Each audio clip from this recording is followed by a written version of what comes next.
Tatlong araw nang nasusunog ang isang bahagi ng bundok sa Mountain Province. Ilang ektarya na ng pine trees ang apektado. Samantala sa Pagadian City sa Zamboanga del Sur naman, sumuko ang isang lalaking umaming inilibing niya ang kanyang misis sa ilalim ng kanilang bahay. May report si Marisol Abduraman. Kung saan-saan hinanap ni Jerac Chavez ang ina niyang si Teresita na noong March 22 pa huling nakita. Humingi pa siya ng tulong sa social media. Pero ang nawawala niyang ina, nakalibing na pala sa ilalim ng bahay nila sa Pagadian, Zamboanga del Sur. Nahanap ang kanyang bangkay matapos umamin sa pagpatay si Nonoy Chavez, mister mismo ng biktima.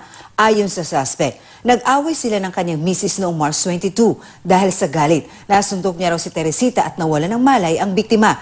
Sinakal niya raw ang biktima hanggang sa mamatay. Sasampahan ng kasong murder ang suspect. Isa sa ilalim sa autopsy ang labi ng biktima para malaman kung ano talaga ang sanhi ng kanyang pagkamatay. Ninakaw naman umano ang isang kalabaw sa Bugalyon, Pangasinan.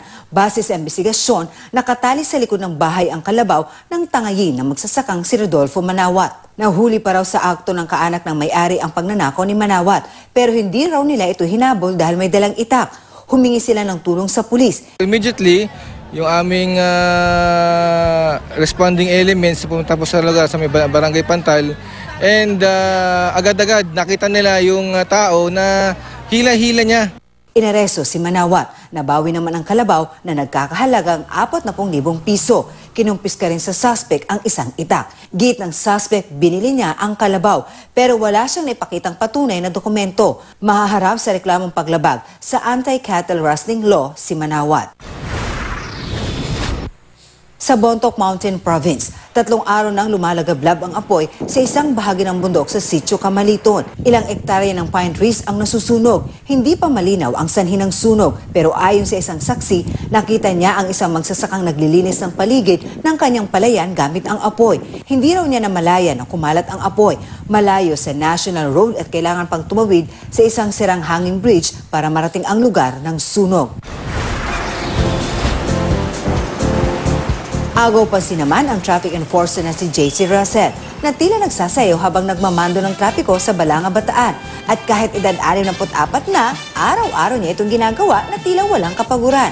Sabi ni Russell, ito na raw ang kanyang ehersisyo.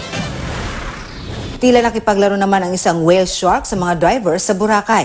Ayon sa uploader ng video, pumunta sila sa Punta Bunga Beach na paborito nilang diving spot. Pagdating nila roon, mistulang hinihintay raw sila ng kanilang kalaro. Umalis din ang whale shark matapos ang ilang minuto.